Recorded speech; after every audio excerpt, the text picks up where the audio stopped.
Hello everyone, welcome back to our channel. In today's video, I'm going to show you how you can change your Pinterest dark mode to light mode and light mode to dark mode on iOS device.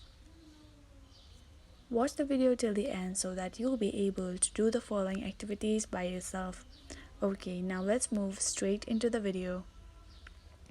Open your Pinterest app. You can see it is light mode now. Nowadays, dark mode has been really popular, so turn this Pinterest app light mode to dark mode.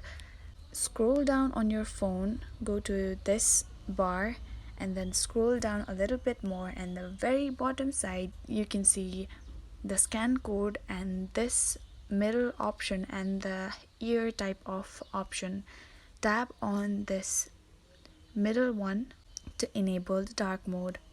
Now you can see dark mode is on.